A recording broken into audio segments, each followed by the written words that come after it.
Cricket media used to be pretty simple. Find your favourite newspaper, head to Cricinfo, and maybe a blog you'd like. Now just finding the best stories and writing is a huge challenge. You already have a job. You just want to read about cricket. Well, that is what the best of cricket is currently doing. They go out daily to find the newest cricket coverage and the best stories from any publication in the world. And when they can't discover what they want, they also hire some of the best writers to produce their own great stories. You can get the best of cricket via their website or on WhatsApp. They find cricket's best stories and give them to you every day. Morning, everyone, and welcome to the Scoreboard. Well, India decided to win the toss and get hit. At the same time, Rohit Sharma opted to sit out. I've actually had a lot of relationships where I've opted to sit out shortly after someone has broken up with me as well. I'm not saying it's that, but these things do happen. The SCG was supposed to be a flat wicket. It quite often is a flat wicket. It was maybe the worst SCG wicket I think I have ever seen in terms of consistent bounce or anything else. Rishabh Pant was hit on the body more times than he seemed to actually hit a ball. Everything was hitting him and almost nothing was hitting the middle of the bat. Yet within that, India still managed to disappoint with some of their batting. Shubman Gill's batting decision to come down the wicket to that particular ball, he was nowhere near the pitch of it. It didn't make any sense at all. It was a very, very odd one. But through the left-handers again, Rishabh Pant and Ravi Jadeja, they did push back and get themselves into a position where it looked like they could at least make some runs. They couldn't because the wicket got worse. Jadeja got dropped off a half volley that seemed sideways. After the double breakthrough of Scott Boland, there was a Bo Webster ball that seemed absolutely jagged like, it came straight out of hell. And of course, Scott Boland is still being Scott Boland.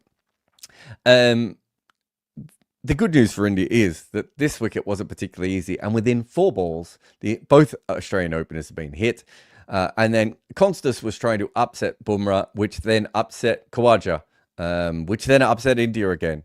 There was a lot of upsetting at the end, but India's score is under par on any normal wicket, but this seems to be one imported in from South Africa, and therefore they have a shot at least getting it close to par on day 2.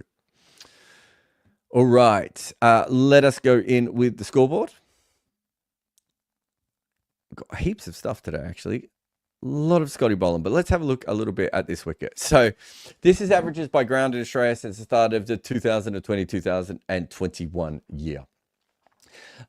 We have here the Gabba is 26, MCG 27, Adelaide Oval 25. That's a little bit pink ball assisted. I think we'd all be honest in saying that.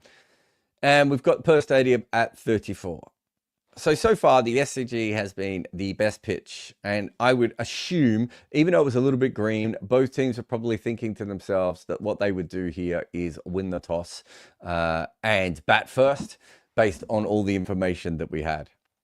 This was not a this is not a wicket you wanted to bat first on at all. This is the day 1 average versus pace bowling at the SCG since 2015.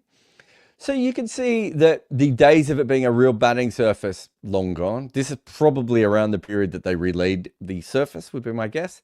But it's been trending down, which I didn't realize it was quite that much, but trending down from high rate, right? Like this is 60, even 34, 47, all fine. Last year was 25. This year was 15. So I think all things considered, it was, not... I've been trying to think of an SCG test wicket that I have seen that behaved like this. I've seen SCG ODI wickets occasionally unprepared, and a lot of the time with the SCG when these things happen, it is weather dependent. There's been too much rain around. The SCG gets a little bit tricky with too much rain, and you end up with a green top for a one-day. I can think of a bunch of times that's happened in limited overs cricket. I can't think of many I've ever seen for a test match. I've seen some wickets that have been friendlier to bowlers. There's a difference between friendlier to bowlers and averaging 15 runs per dismissal to seam bowling. Rishabh Pant fought very hard, and we'll talk more about him. But let's talk about the second best batter. Extras, Ravi Jadeja, and extras, the second best there. There's a couple of balls. There was a ball from Mitchell Starc, which was like just outside off stump, but I think it was to Coley and he left it. And it was like a little bit back of a length and it just flew over Alex Carey's head. What is going on with this surface? Anyway, well done to Bumrah as well for some of that late end hitting, which really, really did help them. But you can see how much the two partnerships and the extras is the partnership and the extras pretty much was the entire thing there. And just to go through, I believe on TV they said it was 11 or 12. I was going to go back, go and look through it, but it was dismissed at that stage. But I was going to use MV Play to go through all the different hits. But essentially, we know he was hit on the face and the shoulder. He had that big one on the arm, which looked horrendous. He was hit here. He was hit on the inside thigh pad. I think we're missing one here, gents. He was hit right in the center of the nuts as well. Michael Vaughan has become very obsessed with that. But a lot of people getting hit. These wickets, I think it was someone in our Discord said that actually might have been on one of the lives yesterday, that the wickets are more like the South African wickets. They have been as far as seam and pace, but they haven't been as much with inconsistent bounce. Oh, look at that. Just adding a dot on the nuts. And that, look at the kind of production values we have here. Zimbabwe, 36 for 3, by the way. That wicket is... it's a very different kind of horrendous wicket. The one just ran along the ground to Sikandar Raza a minute ago. But yeah, just getting... Lots of people getting hit a lot this year. But this is the first wicket where I felt like it's probably almost the South African wicket. This is the lowest run rate in the first innings at the SCG in the 21st century. 2.55, 2.63. When we did the Morning Glory at lunchtime, there was a couple of people saying, oh, India should be looking for singles and everything. I was like, I just think you're underestimating how hard this pitch was. In fact, one person actually said that they didn't think the wicket was that bad. And to be fair to them, I'm not having a go at them. I think it got worse as the day went on. And so even when India got set, it probably wasn't until the ball was really old and the tail enders could swing around that you could do anything. Before that, it just felt like you would... Like, I think a lot of the three Rishabh Pant pull shots, I think he only played 3 pull shots. I only remember him playing 3. There was one off line where he almost hit the ball up in the air to like a... Not like a mid-on, but like a middle on. We don't have another name when you're like between long on and mid on, right? But you know that he was a little bit deeper, and he just sort of scooped it up, and then he played another one later that went towards mid on again, and then finally hit the other one from Boland. Like regular shots, like half volleys and everything else just didn't work. But this is very fascinating that the last 2 innings. The last 2 80-ball innings that Rishabh Pant has faced. So a strike rate of 29 and 41 here. I think here he probably would have gone on a little bit more so, is my guess. You know, happy to be wrong on this one, but I think he would have gone on a lot more if this wicket was just more normal. I just don't know how he was supposed to do it. So maybe his strike rate would have, like the fact that he could strike at 40 on a wicket like this, maybe he strikes at, I don't know, 60. If the wicket is just behaving itself a little bit more. But there's no doubt also that he is trying to bat in a different style over the last couple of innings. I'm not sure it's exactly going to benefit. When you have a player like Rishabh Pant, I think you have to wear that they are going to occasionally go out playing a big shot across the line. I think you're going to have to wear that they're going to play shots that they probably shouldn't play. Because on the days when those things go in your favor, they're going to turn situations that you couldn't win into match-winning innings. You know, the ability he has to completely turn a match or a series around with a knock is unlike anyone else. And you can find other people who can get hit on the body a lot. Today's a little bit different. And I think what it does show is, you know, we had a comment earlier in the series about someone saying, is he being found out as a slogger? You see the innings like today and you realize actually how skillful he is as a batter as well. Didn't matter though. It didn't make any runs. No one made any runs. This is his defensive shot by percentage innings. So we can see the last 2 have been at 40 and 45. So that's the highest defensive shot percentage that we've ever seen from him. So remember, one was in a game where they were going for a draw in tough conditions as well. And then the other one, of course, was today where it was just a tough one. I still think on other days he might have attacked a little bit more. than he did today. Like, I think it's a little bit in his mind to be like that. And just having a look at Pant and Jadeja's partnership. Now, I want to talk about this for a couple of reasons. You can see they've had a couple of big partnerships here. And then again, today it was only 48, but in terms of balls, it was probably a very substantial partnership. But why I think this is such an interesting partnership for Australia and Australia at the moment is more to do with the fact that they're left-handers. And we'll come on to that with another graph, which I should have put after here. And I now realize I don't have it at all. But I will show you that one later because it is worth having a look at. But I do think the left-handedness, especially when Hazlewood is either injured or not playing or not bowling particularly well or, you know, has already bowled, except all those different things, I think causes a big problem for Australia having two left-handers at the crease at one time, which is a weird thing to say, being that they have Nathan Lyon. I don't think he's the issue, but I just think everyone else is struggling a little bit with how they bowl to left-handers in this lineup. This is... Excuse, we can put these two on the same graphic. So when Pant is coming in early, we can see here the strike rate is about 50 and he's averaging just under 30. I think that makes sense for the kind of player he is. And when he comes in after the 30th over, he's averaging 56 at a strike rate of 71. Completely different player. Let's just go into Scott Boland here. We're going to do a whole video on Scott Boland, so I won't go through piece by piece. Well, I will go through piece by piece, but I won't go into all the different details. But this is wickets per defensive shots, or it should be defensive shots per wickets, however you want to look at it. He gets a wicket every 42 defensive shots in Test cricket. And you can see here that that is the best, 42.78. So you've got, this is Rabada, I think. Or is this Rabada? Yeah, no, this is Rabada, I think. In fact, I've got another one that shows you this even better. Just how much of an outlier he is. Yeah, here we go. So Boland's here. And we've got Rabada here. There's Ashwin. There's Boomer at 55. And if we come down here, where are we? I want to find the 60s somewhere. Oh, there we go. Josh Hazlewood's at 65. It just shows you how another wicket in Zimbabwe. I see. I'm finding this test match really fascinating. Oh, short one outside off stump. You probably shouldn't be nicking that. They're in all sorts. This just shows you just how good Boland is when you're trying to defend him. He's so hard to be defended at all. And, you know, so his bowling average in this series is 15.46 and Boomer's at 12.64. You can see at the moment that he's actually got a lower bowling average in his career than Boomer. We just put that up because it's funny more than anything else. But it is a remarkable thing to see in the wild.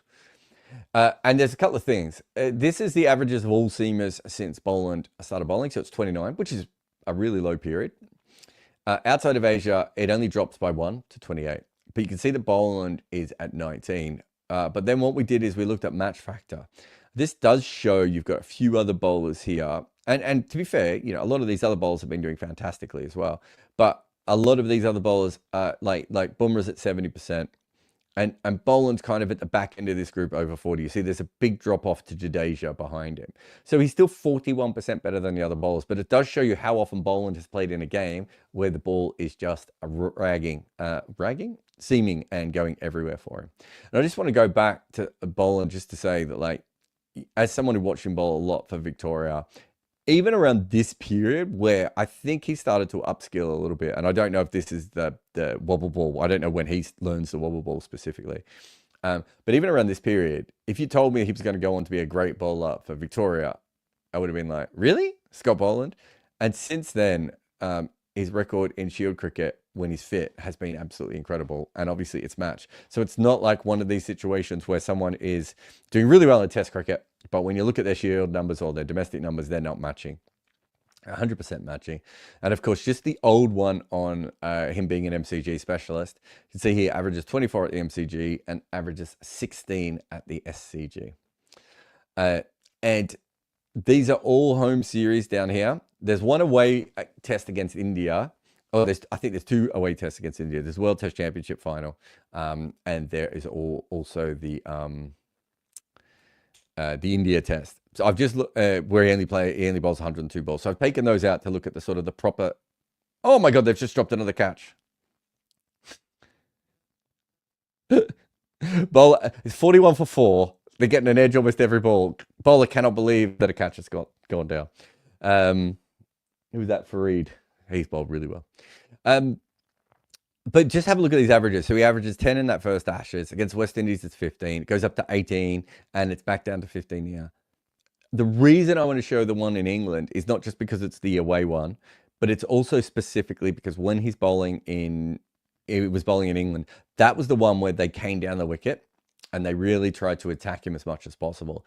And you can remember he was at the start of this list when it came to wickets per defensive balls. And you can see here, he takes a wicket every 19 balls on attacking. It's not quite middle of the road. I'd say he's a little bit ahead of that. But you can see there's a big difference between being the world best in someone and being right back in the pack, right? And so the next thing I looked at is I went, well, if England attacked him really easily, maybe everyone attacks him really easily. You can see here his strike rate is 15 runs per over, but that's elite for attacking shots from 150 balls. The other thing that I couldn't really show on this graphic was just how hard it was to put him on the graphic, because he hadn't been attacked nearly as much as other bowlers. And the truth is that he doesn't give you many options to attack him, right? He's just not giving you that when it comes to it. So there's a few things there that are worth looking at. It's hard to attack him, and we'll come back to that in a moment as well. But this is the average of Australian bowlers in matches involving Boland. Hazelwood's only played one, I think. So you can see here, he's basically been the Hazelwood replacement, and he's averaged 19. Cummins at 22, Stark at 24, and Lyon at 24. And that goes back to the match factor thing of he's basically played on really good bowling pitches. Having said that, he's still out bowling a pretty good bowling attack on them. And to go back to England and attacking him, what England did is they tried to take his length away. So some of them batted out of their crease, and other players would do the Bazball shuffle, take a couple of steps down as he was coming in to upset him. That's exactly what Jaiswal tried to do today. I do think there's a bit of a technical thing with Jaiswal where sometimes when he does do this, he's actually on the move when he plays the shot. I think he'd be better off taking the steps and then resteadying himself and getting ready again. But he's not quite ready for that at the moment. Anyway, he got an edge behind. And then, I don't know, we couldn't really show this perfectly, but you can see here that Nitish Kumar was back in his crease. He takes a step towards Boland. What's that? So that's in the gather.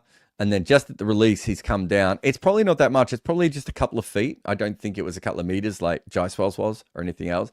But India clearly were trying to get down the crease to him. And twice they managed to do that and still go out. And this is the ratio here.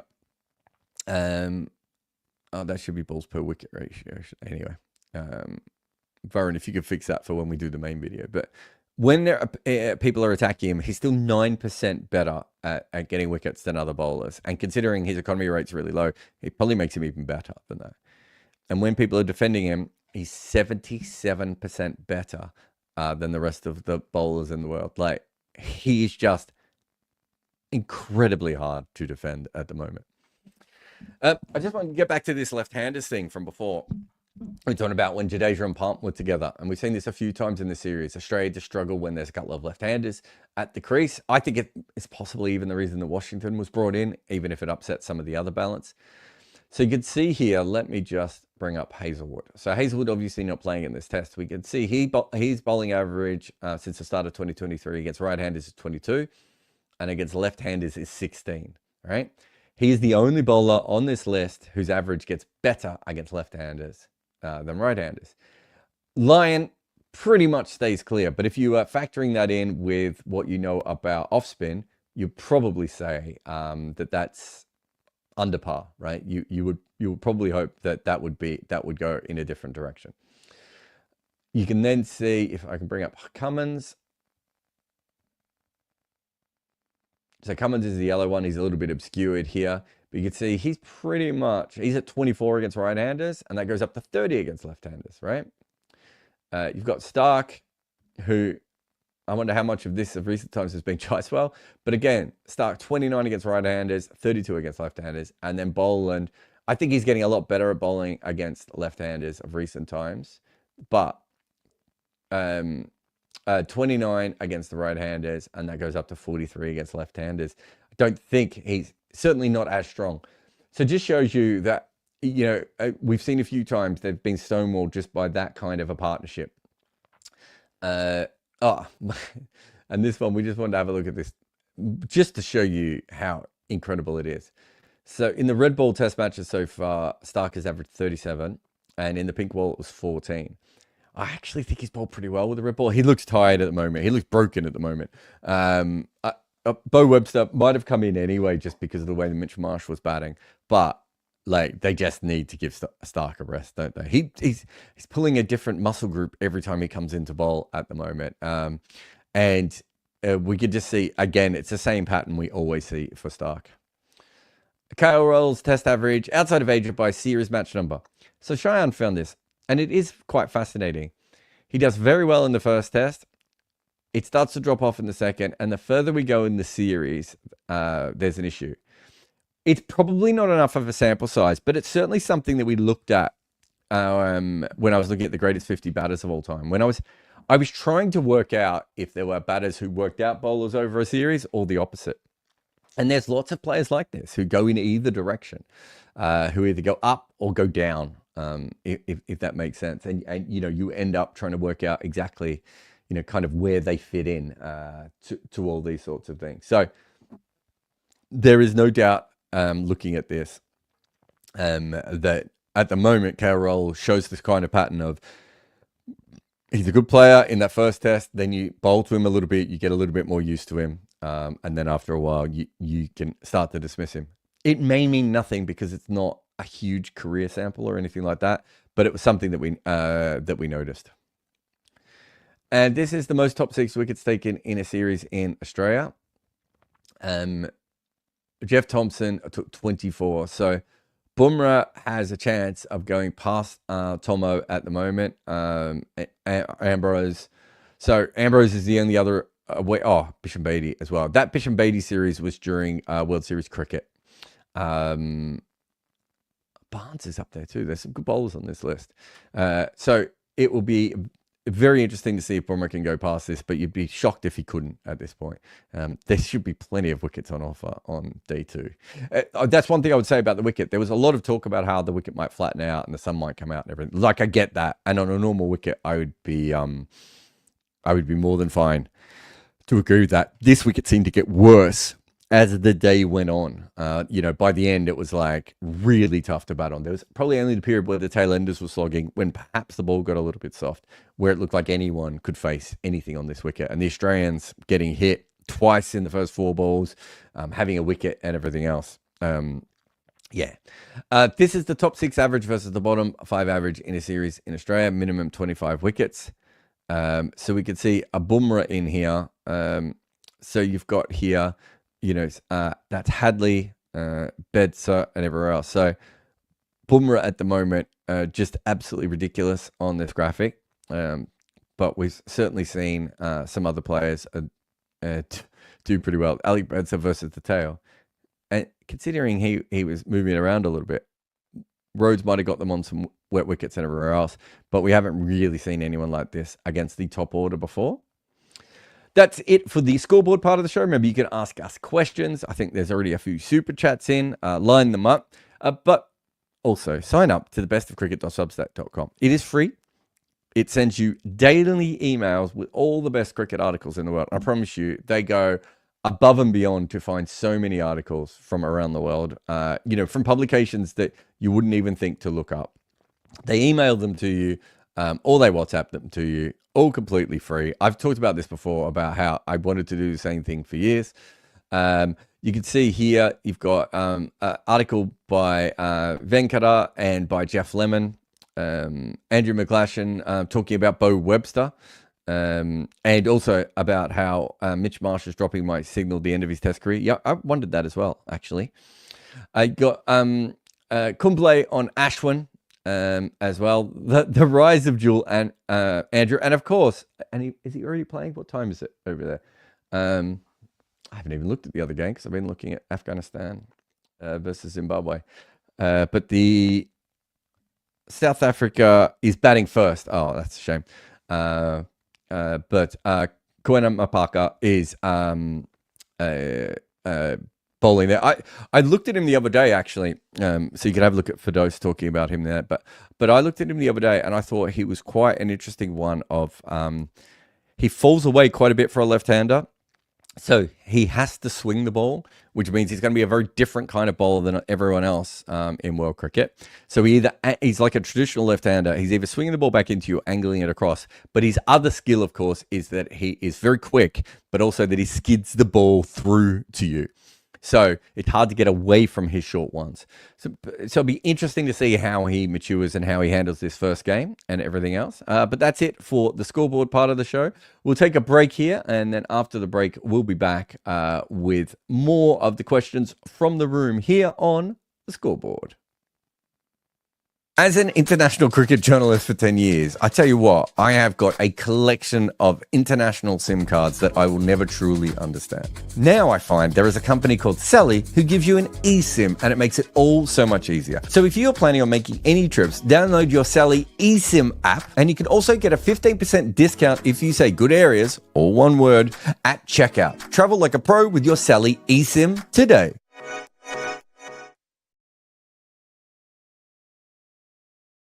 All right, welcome back to the scoreboard. Let's have a look at the chat. I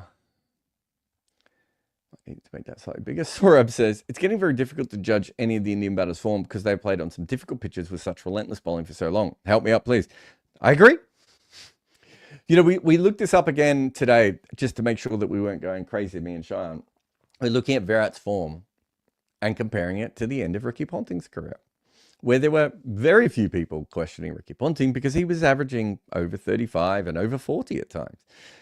But for that era, it was quite low. And if you look at the match factor, he was doing worse than Kohli. But when you're doing bad in a era where everyone is taking wickets, it just looks worse, right? And that's what we're seeing. They're not making runs at home. They're not making runs away from home. The Rishabh Pant innings today is a perfect example of that. And Jadeja's probably as well. What did Jadeja end up on today, right? Like, he didn't. I know he made 14.1% of the runs because I saw that in our thing. I didn't actually see what those runs were. So he makes 26 in 149 minutes of 95 balls. That's a good gutsy knock, right? No one's going to remember that. Of all the other things he's done, how many times has he made, like, I don't know, a 70 on a flat wicket? Or the top order's collapsed and the balls got soft and he's managed to handle conditions because they've got easier, right? And he'll get lots of credit for that. You don't get credit for these sorts of things. Rishabh Pant's probably not going to get credit for 40 off 98 balls, right? Again, is a really long innings, and both of them did very, very well. They both had 149 minutes, by the way. Exactly. But that's not going to be remembered. And you look at the other players, like Shubman Gill. I was looking this up yesterday. Shubman Gill averages 39 batting at number 3. I can't remember exactly what time frame, but let's say the last few years. It's a fantastic record when no one else is making runs at number 3. I think Kane Williamson is the only one who's making runs at number 3. I think Marnus was averaging 43, Ollie Pope is averaging 40, and Shubman Gill averaging 39. So all the talk about Shubman Gill struggling and maybe not being, suited to number 3 and all the other things we've heard, that is actually really good. But Indian number 3s used to average 50.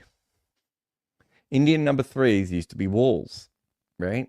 There's a big difference, and it's very hard for people to readjust their thinking. We're in such a period now, especially the top 4 players, right? Top 4 batters, I should say. And we're in such a period where it is so hard for anyone to make runs. And if you talk to a casual fan, they're not going to accept any of this, right? This is just a conversation for people like us. Genius says, India. Shit, here we go again. Same story, new day. I thought they did okay in the end, by the way. Like, I think I was saying on our group chat that if they got to 180, I thought that was defendable. There's a couple of wickets within there that I think they'd be a little bit upset at. Probably the Shubman Gill one. And maybe it's just the Shubman Gill one coming through. The KL Rahul one, Kerry O'Keefe talked about it being a setup. It could have been. It was still a half volley on leg stump, though, wasn't it? So, yeah. the KL one just looks a bit soft, all things considered. And then obviously the Shubman Gill one was just, I don't know what was going on. As I said before, I don't know why he was using his feet to that delivery and why he decided to come down. But yeah, was not in his best interest or anyone else's best interest from what I could tell. So it's just tough. This is not what we expected from this SCG wicket. I expected it to be flatter, to help the batting a little bit more. I think both teams were probably going to bat first by the sound of it. And we ended up with a wicket that not only was tough to bat on, but got tougher throughout the day. Rohit says, from 1 to 8, where do you see every test batter in India in 2 years' time? Rohit, I'm not going to go through all 8 of them. I mean, Virat won't be in the side in 2 years' time, so that one's easy. Jadeja might not be in the side in 2 years' time. Not because he's dropped. I just assume that he's a chance of retiring. So those two might not be there. I think Nitesh will probably bat at 6 and Washington at 7, but they might also bat them at 7 and 8 in some lineups, especially when Washington's going to be more of a threat. Also, where there'll be places where Nitesh's bowling is more of a threat, right, than Australia. But yeah, there you go. There's a touch. Ekan says, if you're Virat Kohli right now, where would you see your test career in the next week and then next year? If it was me, I think I would be looking forward and going, well, if we don't make the World Test Championship final and I've got to go back to England, what is the likelihood of me conquering England when, for whatever reason, it's not a place that I've been particularly good at? They're just going to bowl outside off stump the whole time in conditions that are probably even more favorable than bowling in Australia. If it's me, I'd probably be like, if the World Test Championship isn't an option, then the SCG is my last test. But that's a very different thing to the way he will think about it, right? He might be thinking, I've still got 2 or 3 years left. I'm still very fit. I'm still seeing the ball in other formats. It's just for some reason or another, I'm not making runs. It might come down to the selectors having to drop him, right? Like, that's okay. Great players can still be dropped. It's harder to drop them in many different ways, but if they want to move on, they can move on, and he can continue to make runs and put pressure on from the outside. That's more than fine. If he wants to stick around, they might even keep him. They might not want him and Rohit to both leave at the same time. Experience and all that sort of stuff. Rohit says, if India wins Sydney, can Sri Lanka win 1-0 or 2-0 against Australia? Manas against Prabhath Usman. Head against off-spin. Constance inexperience. Yeah, I think Sri Lanka played pretty good cricket. I don't see any reason why Australia would dominate that series. That said, I think Australia's the better team out of the two. I thought Sri Lanka played well against New Zealand, but I thought New Zealand kind of let them win that series at times from positions where they probably shouldn't have. I'm trying to think of... I like the Sri Lankan team. I was a little bit disappointed with how they played in South Africa. They're terrible against Mitchell Starc. There's some good spinners I think that Australia have have available to them, especially with Lyon, and Lyon has bowled well there at times before. So I don't think it's an ideal situation. I think it's possible, but unlikely that Australia don't win a test. I think it's much more likely that Australia at least win a test. I think I always had that series down as 1-1. I'd have to go back. I'm not sure there's much that changes about my opinion on that. Varun says, what will be Kohli's legacy considering his test average? I'm not worried about people's test average. That will be for other people. We know how good Kohli was at his best. His test average and Smith's test average, even Root's test average is probably lower than it should be. Williamson's is probably the only one that's probably stayed up at a number that probably is normal, and that's because Williamson hasn't struggled with the wobble ball like the other three have at times during the last couple of years. So I would I don't look at people's test average alone when I'm looking at someone's legacy. There's so many other things to look at that we factor in. So if you're asking me, you're asking the wrong person. But he's still a great test batter. Well, he still was a great test batter. He might not be today, but he would go down as a great test batter. I would fight. And this is what, there's a whole generation of people who've grown up where every single player was averaging over 50, right? Or well over 45. Those people now have to reevaluate what that is, because it's not that easy to average over 50. There aren't many players who averaged over 50 in the 80s, right? Like, it was a really tough period to be able to do that. The 90s, we had a couple more come through. It was still a tough period to be able to do that. Between 2000 and 2017, we had a bunch of people average over 50. Now we're not. We know things have changed, and we have to be able to factor that into our minds. But if you've grown up in that era of following cricket in that era, you would then then you're just going to look at it that way. That's not the right way to look at it.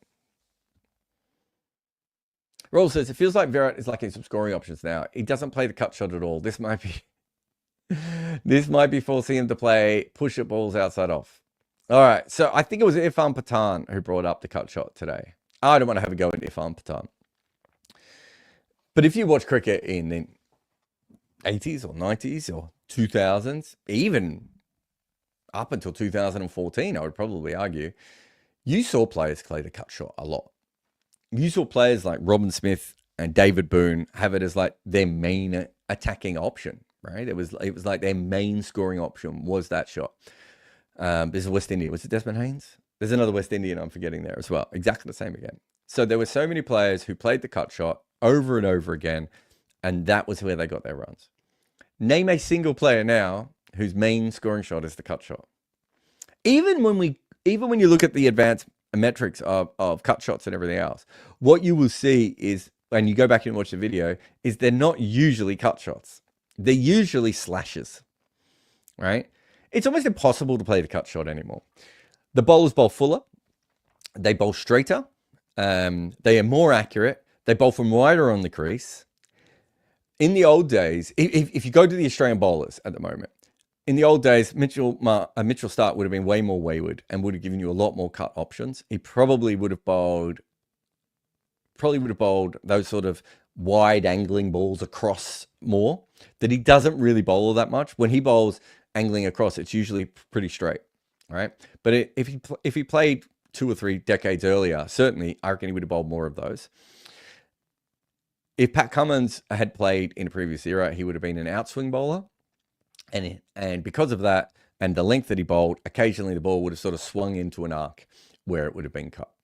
If Scott Boland had played in a previous generation, I think he would have bowled closer to the stumps and bowled in an angle that was sort of going away rather than coming back in for every single time. And on his length, he would have been able to be cut. But the way that these modern, and I'm just picking the 3 bowlers in this game, the 3 seamers in this game, the way that people bowl now, it's really hard. Go back and have a look at, I think Cricket Australia put this up, all the balls that Cummins bowled to Bajara in that, I can't remember which series it was. I think it was one that India won last time. Yeah, I think it was the last one, sorry. Not the one that India won. Yeah, I think it was the last one. Go back and have a look at them. Tell me how many wide balls you can find. You can find the Pit Beehive. I think it's online. How are you going to cut him? You'd have to cut from off stump. And the sorts of people who cut from off stump are taking a huge risk because it is their best shot. Why would you want a player to play a shot that isn't particularly his shot from risky balls? And I think this is just misunderstanding of how much the game has changed. You know, the death of the cut shot, I've been talking about it for ages. You go back and you have a look at what we call a cut shot. And I've done it time and time again, and have a look at the balls that we're even cutting. People are cutting balls from, especially in T20 and one-dayers, from like the top of their stumps because there's no room anymore. And the chances are that if you get some room outside of stump, it's probably going to be fuller because it's probably going to be out there on purpose for a plan. You can't cut that because it's too full. And you can't cut the other ones because they're too straight. And you don't get that many short balls with any width at all that aren't angling back into your body. I just don't think it's a realistic thing. And you know, the other thing with Kohli is, so the thing I keep getting told at the moment is that he's not He's not changing what he does, right? In this series, I've seen him bat out of his crease. I've seen him bat in his crease. I've seen him come down the wicket to the seamers, like actually walk at them. I've seen him bat with an open stance. I've seen him bat with a closed stance. And those are the things I've noticed.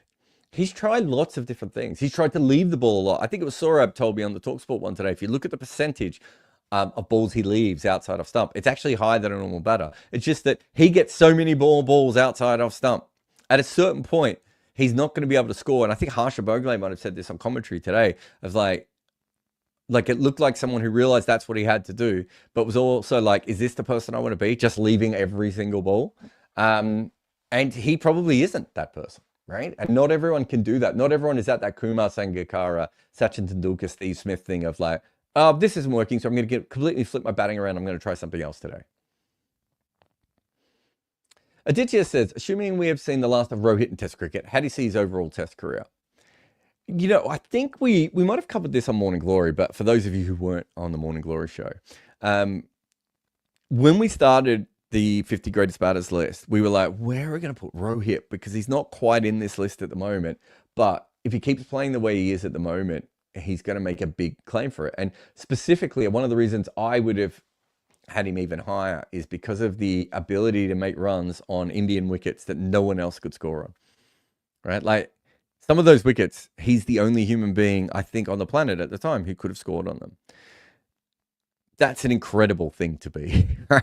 Even if they're your home wickets, they were not friendly wickets, were they? And so, I mean, I thought about that quite a lot, about where that sat in. And then, over that time, he obviously didn't quite push for the list, or for the top 50 batters of all time at that stage. And you look at it, 2023. So he averages 47 in 2021, 30 in 2022, only plays a couple of test matches, 42 in 2023, which is probably pretty good for an opening batter, considering some of the wickets he's gone on. And then this year, he's played 14 test matches and gone at 24. Actually started this year really well.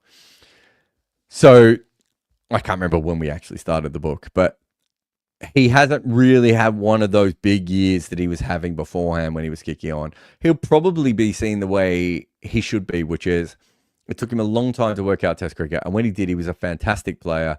And then he had a huge dip at the end. And I think that's probably the most accurate way of looking at him as a Test player. It's probably what happened. As I said, he's not in the top 50 best Test batters we have seen. He might be in the top 80 best Test batters we have seen. What's his overall record now? 40.57. Some of that's in a low scoring era though, isn't it? It's only 67 test matches though, again, isn't it? And 4,300 runs. I think it's a fascinating career. I think we know that he could have conquered Test cricket and that he didn't. So he probably has to go in that list. I think we've done a Crick Picks recently about which players are better than their numbers. Rohit Sharma is probably a player who's better than his numbers, right? Roll says, this pitch might be playing similar to Perth, but in Perth, Australia were already 7 down before the pitch got better to bat on. Going by this logic, do you think India could have attacked more? How? Well, that's because they got to bowl longer. Oh, you mean with the bat? No, I don't think this is a similar wicket to Perth, to begin with. I'm a bit surprised that other people think that. I think this is a really hard pitch. People just kept getting hit all the time. I think it was a really hard pitch to get in on. I think what India thought they could do is they could get the ball a little bit old, maybe tire out the bowlers a little bit, and then as it got soft, they could cash in maybe between the 50 and 80 over mark. Well, they lost 2 wickets at the 55 over mark, which wasn't particularly good, or 56 overs, whenever that was. But also, it was quite clear that it just didn't do like the bigger issue they had is then they started to get close to the other ball. But my question to you, Roll, is essentially what would have happened if they had done all that and they bowled out for the same score attacking? People would have just claimed that they didn't really care enough or whatever else. Like, they can't win. You can't predict what a wicket is going to do and then make a massive choice. The only time I thought there was anything they could have done with that. Actually, I'm just going to take a break. Someone keeps knocking on my door. 1 second. Sometimes you just need to take the slips out and bowl defensively. And you also need to be careful with your computer's defense as well. If you need a VPN, go Nord. NordVPN.com/Kimber to get a 2-year contract with a discount, plus 4 extra months and gifts in some markets. It's completely risk-free with Nord's 30-day money-back guarantee. The link is in the show notes. So put in some dot balls and turn them into maidens via NordVPN.com/Kimber. If you make any content, Minvo Pro is the tool for you. Take your long format content and cut it and slice it for social media. This AI-inspired weapon will turn your one... If you are following my work, we know that you are a true cricket sadist and you need your hit every day. And sometimes, sadly, there is actually no cricket to watch. So how about if someone made a very fun game that you could use for the moments when there is no on-field action? Welcome to Hit Wicket, a strategic game of cricket which isn't about slamming your finger on the screen very fast. You work out what works best based on how cricket actually works. Dot balls lead to wickets, 1s and 2s to 4s and 6s. So there is no way you can bowl a great Yorker every ball or smash 3 6s at the beginning of your innings. This is proper cricket, yet it still has some gaming powers in there as well. Hit Wicket is about playing, but also building and managing your team. You are the batter, bowler, owner, coach, and captain. It's your dream. No ads, just cricket. So download Hit Wicket today, because this is a cricket game made for you and supported by major cricket nerds. If you have a passion for sports and aspire to work in the industry, I invite you to explore my... All right. Sorry about that. If you... It's a bit like what Ravi Shastri was saying as well. So Ravi Shastri was saying on the world feed, if you, I'll bring them in, I'll declare. All those things are fine, but we're forgetting what happens if India had been bowled out for 135 because they're attacking, or if they brought them in and they dropped a bunch of catches, or the wicket didn't behave the way that they wanted, or anything else. Hacker says, if the pitch flattens out tomorrow, wouldn't that be unfair? If the pitch gets worse tomorrow, won't that be unfair? It's Test cricket, Hacker. What are we talking about here? It's always unfair. You think Test cricket cares about your feelings? Like, this wicket got harder as the day went on. It could go the complete other way tomorrow. And it could be that for all these people saying it will flatten out, it might get worse. I had a friend. He's played a lot of cricket at the SCG. He sent me something about the pitch, and he was saying, like, if you look at the cracks at the moment, like if it gets drier and those open up, that's just going to make it impossible to play on. That would be unfair. Ashwin says, fair to compare Virat's Test career to Hashim Amla, both all-time great world beaters before a steep fall at the end. What was Amla's one at the end? That's a really good one, actually. And again, his won't look as steep. There's heaps of them, though, I think, if you have a look. Ashwin, there really are a lot about it. And the thing is, when you're a great, you play on too long, especially up great like Kohli. So let's have a look at Amla. Yeah, so he only has 14 years at the end that I think, 14 years, that would be quite long. I think Amla is probably like Kohli in that, and probably like Ponting a little bit, in that they are players who took a few years to get going. Then they have incredible peak runs, and then they drop off at the end. And because they're so good, they keep getting picked, right? Amla's is probably only 2 years, though, looking at this. Having said that, and that was also the wobble ball by that point, had probably come into play, which that'd be interesting as well. Is a bad 2015 in the middle of all that, which is quite interesting. So he had a match factor of 1.17 after his peak, and Kohli's is 1.05. The difference is, the difference might be that if Kohli is playing for 2 or 3 more years, right? So I do think that can cause an issue as well. Like if, let's say Amla was callous and wanted to keep playing, they would have kept playing him. But yeah, I do think Amla's probably another peak player, based on this.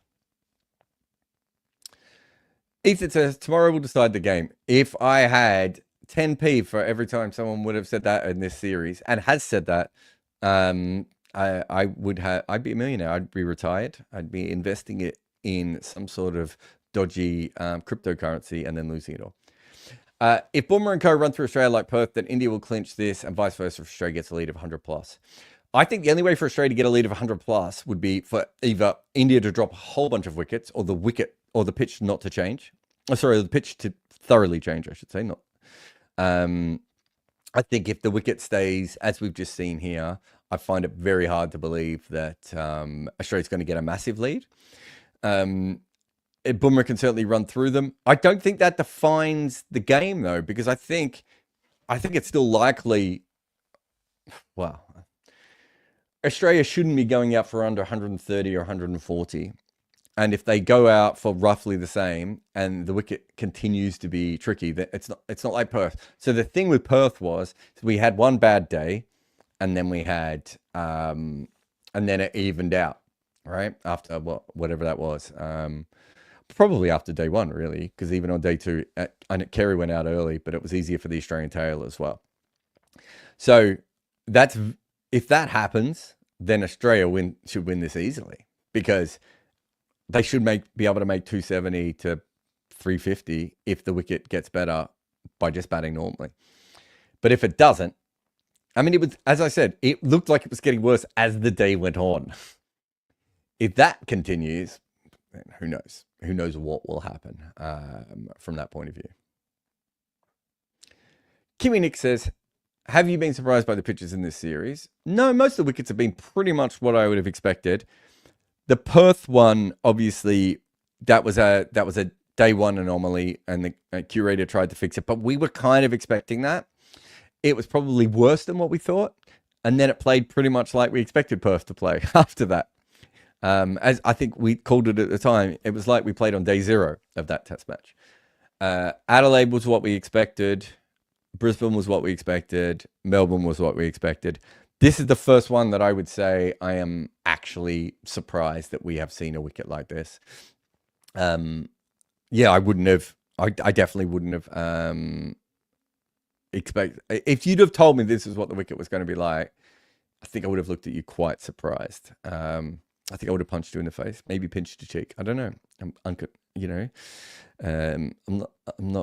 not sure what exact reaction I would have had, but yeah, I think I would have been like, huh?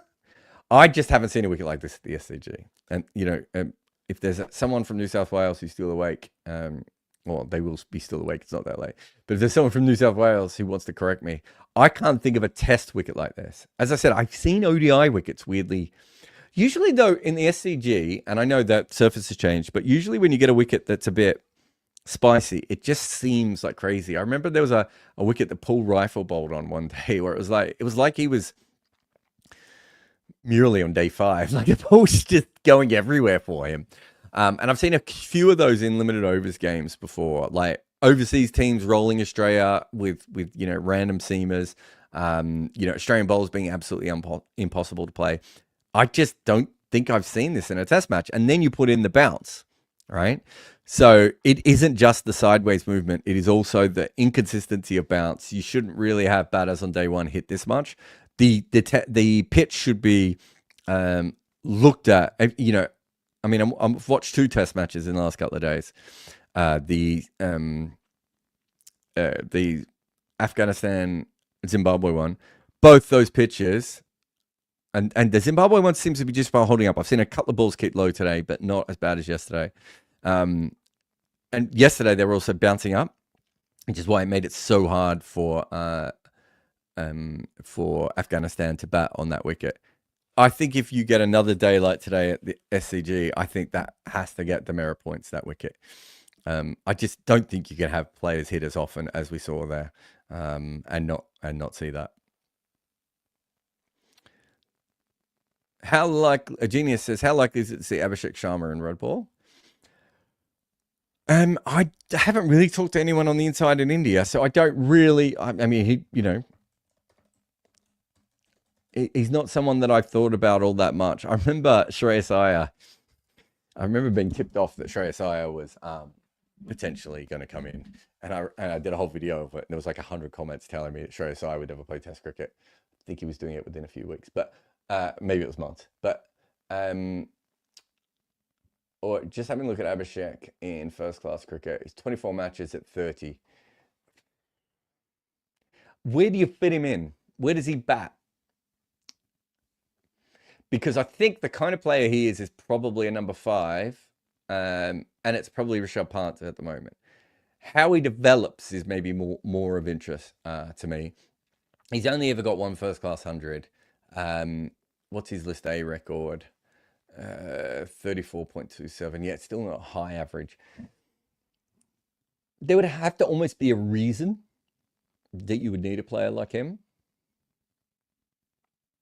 It doesn't make a lot of sense to me. But look, people with that kind of talent are always a chance of getting picked for their country, just because, you know, he might go on a run where he makes a bunch of hundreds in limited overs cricket, right? And then there's a spot available. Teams seem to be more likely than ever before to just be like, let's go with it then. Not how I would pick him. But, right. Constance has got them rattled. I've never seen a bowler send off a non-striker. Oh, I've certainly seen that before. Jimmy Anderson to Mitchell Johnson in the Ashes 2011? 10-11? Yeah, I think it was 10-11. When, yeah, so no, I've definitely seen, I could think of a couple of occasions actually. Yeah, just to go on this, just because I'm sure there's a couple of other questions about it and I haven't talked about it that much. I think in part, Constance was trying to delay the game because he wanted that to be the last over. And to be fair, India probably got sucked in a little bit to it. But also, the way he was trying to delay the game specifically fired up the bowler. And I can't remember if I said this in the intro or not, but like, you know, Australians have a long memory with these sorts of things. And they remember Dean Jones asking Curtly Ambrose to take his wristbands off. They'll be more than happy at you know, with Constance being, you know, in their face and everything else until like they feel like Bumrah finds another yet unknown level. It is weird to see a bowler of Bumrah's level be interested in Constance. So I think there's an element of, I wouldn't say he's got them rattled, but they are playing the man a little bit. I mean, the way that the wicket going tomorrow, if it was a flat pitch, maybe it would be a good idea to try and get him to punch himself out. If the pitch flattens out tomorrow, it might be a masterstroke, right? But if it's the same or worse, it's not the most ideal situation to go up against Jasprit Bumrah on a pitch like that, having poked him. All right, looks like that is it for us. Thank you very much. One of the more lively scoreboards. I think it was a really interesting day's Test cricket. I can easily see how either team could come out on top tomorrow. I think I would back early wickets, but I don't know if that means that Australia still doesn't end up with a lead or anything else. But definitely going to be fascinating. Looking forward to it again. We do the score. If this is your first time to Scoreboard, then you have to fight. No, that's something else. Then you don't have to comment. You don't have to do anything, but please like and subscribe and follow us. Go over to goodareas.co where we put up all of our stuff. And on the Good Areas main site, which is just Good Areas, you'll be able to find our video on Scott Boland from today's play. But thank you to everyone for your comments and likes and all these sorts of things. And head over to bestofcricket.substack.com, a free cricket emailer with all the best stories in cricket sent to you via your WhatsApp. Come on now. Cricket media used to be pretty simple. Find your favorite newspaper, head to Cricinfo, and maybe a blog you'd like. Now just finding the best stories and writing is a huge challenge. You already have a job. You just want to read about cricket. Well, that is what the Best of Cricket is currently doing. They go out daily to find the newest cricket coverage and the best stories from any publication in the world. And when they can't discover what they want, they also hire some of the best writers to produce their own great stories. You can get the Best of Cricket via their website or on WhatsApp. They find cricket's best stories and give them to you every day.